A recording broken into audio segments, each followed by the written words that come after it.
Be like, I love it. All right, guys, welcome back. I was talking to Tom. Can't remember his last name. Just for some reason, it's just blank. And he's one of the subscribers on the channel, and he said, "Hey, why don't you have a remote push button starter in your engine compartment like I have?" And he showed me, and I thought, that might be something pretty good to have for a lot of people with their Volkswagen. So, and because one of the things is, when you're on the road and your car breaks down or something like that, it's hard, when you're by yourself trying to start the engine, turn the key on, trying to start the engine, and then go back and forth to the engine, trying to turn something over. It'd be really nice if you had one in the engine compartment. So let's put one in. I'm just going to use a piece of aluminum. Let's hope it bends without having to break it. A lot of times you got to heat it up if you use aluminum to bend. All right, here goes nothing. About right there. Make sure it's nice and straight. Say about like that.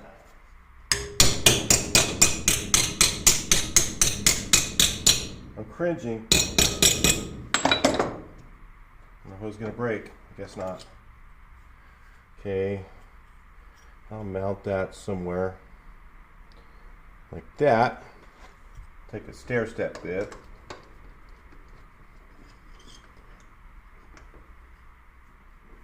Put a hole in it. All right, let's try it.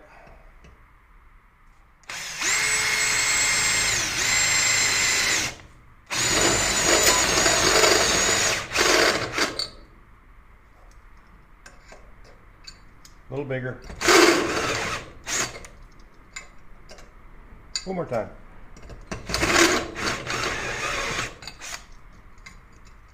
Let's hope it's not too big. Perfect. All right, I'll clean it up, get that ready, and we'll put it in.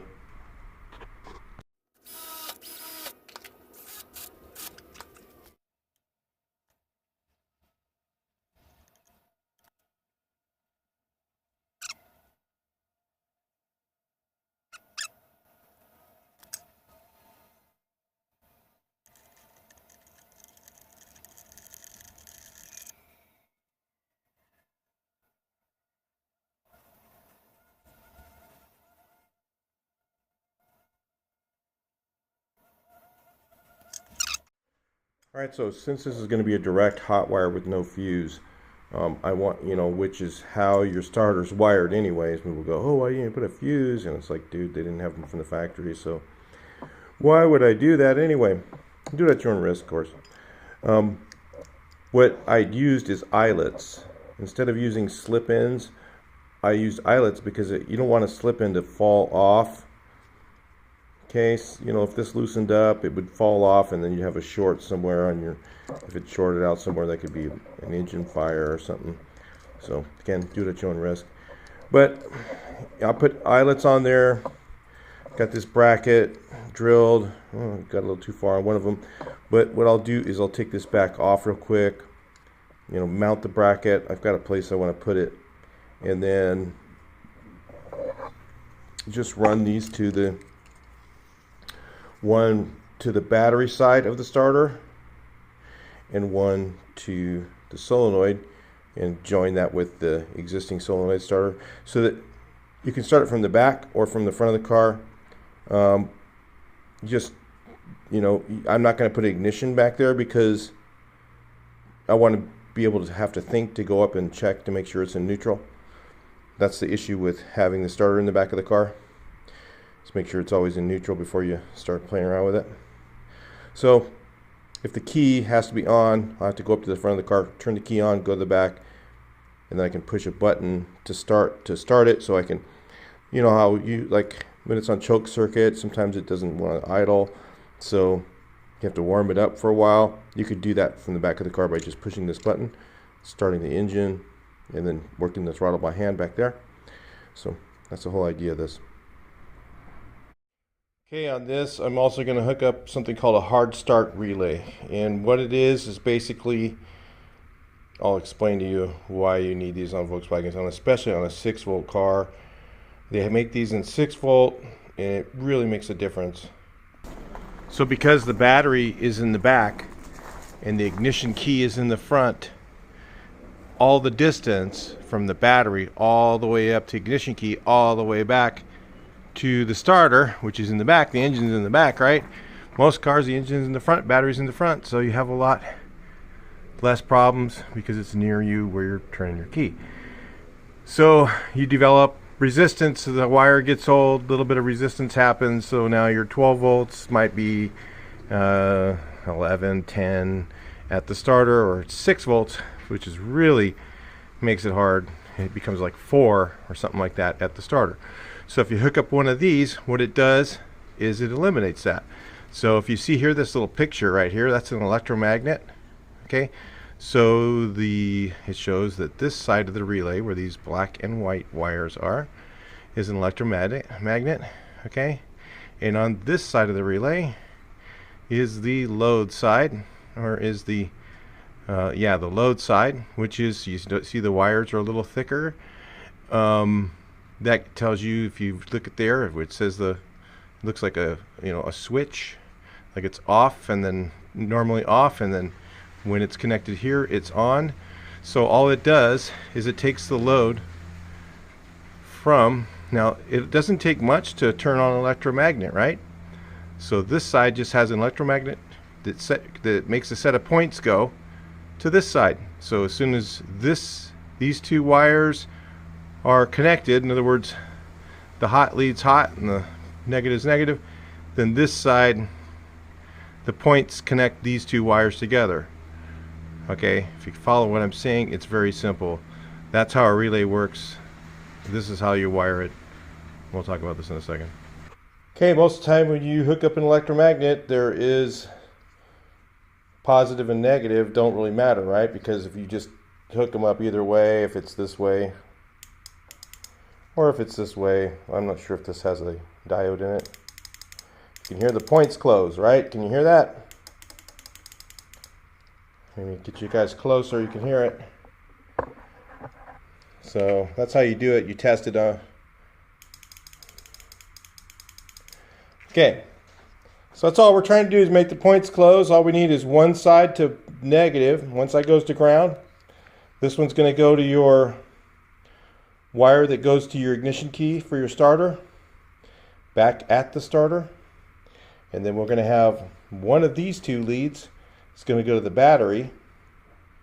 Okay, this is, let's say, the red one. It doesn't really matter. It could be either way. It could be the yellow one or the red one.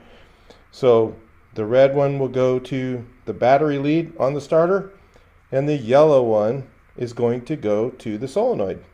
So now, when this relay is activated, in other words, when this switch does this, you hear that? Okay. When it clicks, it makes only, what is that? 4 inches of wire that goes through this relay, and then those points connect this wire to it. So it only has this long to travel. The voltage only has this long to travel. So instead of it dropping on a 6-volt car, instead of it dropping from 6 volts to 4 volts, because it's got to go from the back of the car all the way to the front of the car, all the way back to the back of the car, it's only got to go from here to here through this little relay. So because it shortens that distance, the voltage is higher.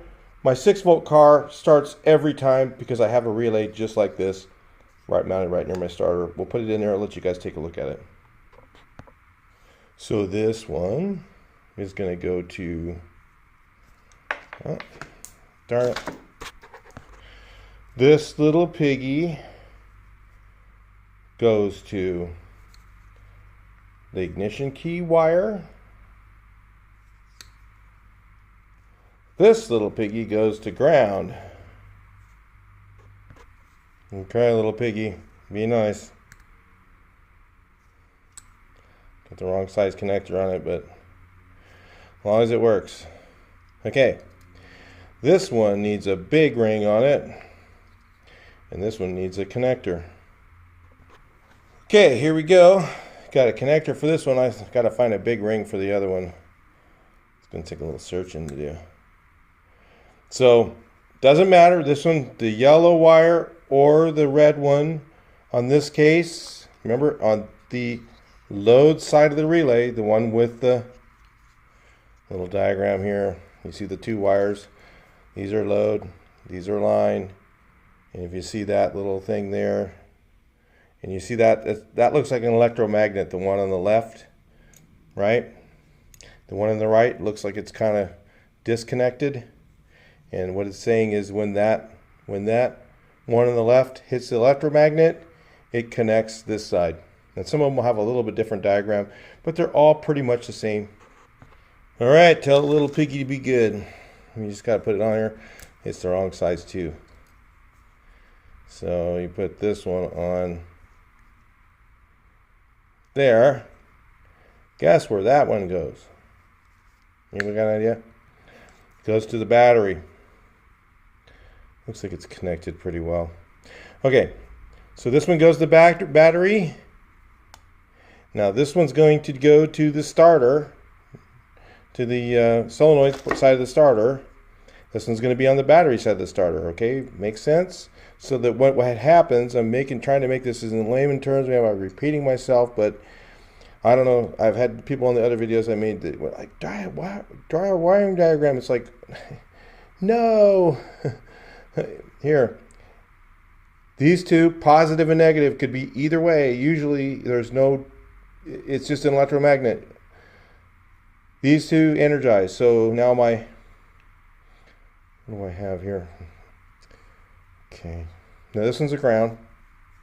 One of these is going to be a positive. So this one's going to go to the existing solenoid wire from the switch. Okay, and this one's going to go to ground. So what's going to happen when I turn on my ignition switch? It's going to energize these two, right?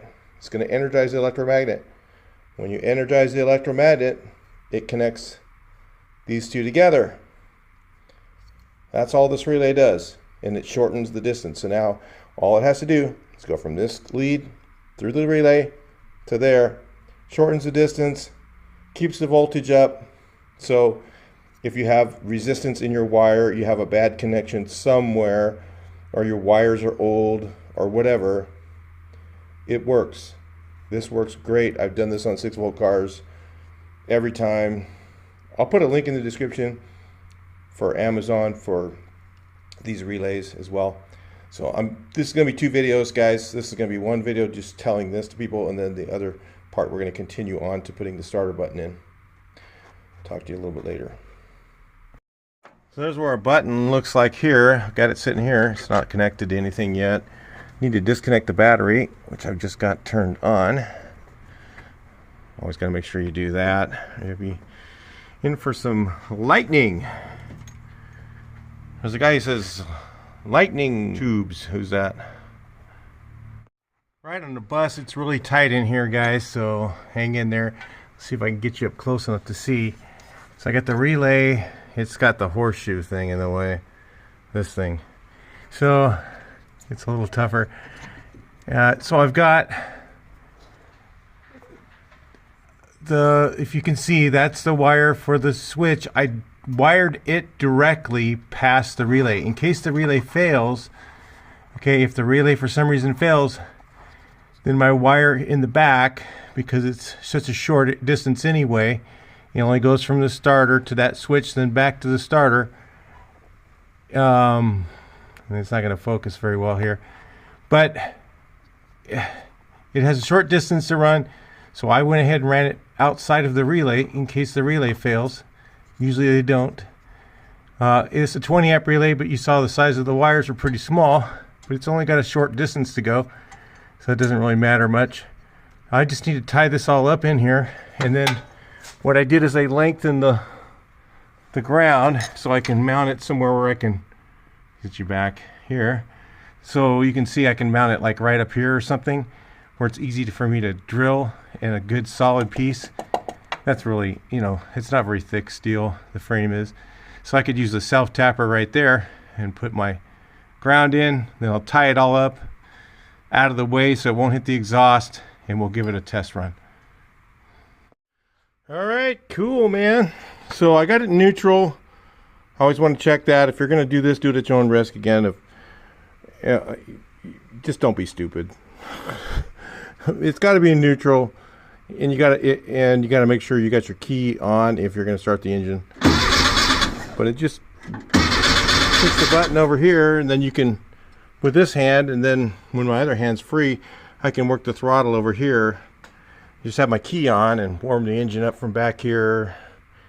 Fiddle around with it. If I want to start it up and check my timing, I don't have to sit there and wait an hour or 2 hours, you know, whatever. So you constantly have to do things on VWs. Sometimes you want to use the starter to crank it over. Sometimes you want to do it by hand, you know, some things. Of course, if you do it by hand, make sure the key's off. Yeah. And now there's a little half-second delay because it's the relay, but it works great. So the relay's in there, and I got that thing working good. You know, remember the wire's only about 10 inches long, so yeah, it's only like 14 gauge. And if you notice, the one that comes for this is like, I think 10 gauge or something like that. But it goes all the way from the back of the car to the front of the car and back, so it needs to be a bigger gauge wire. That relay is a 20 amp relay, so it should be enough. That should be plenty to run the starter. And we also have the backup that I put in, the button that's wired directly, so it just goes from the starter hot lead through the switch and back to the solenoid. So these both are wired into the solenoid.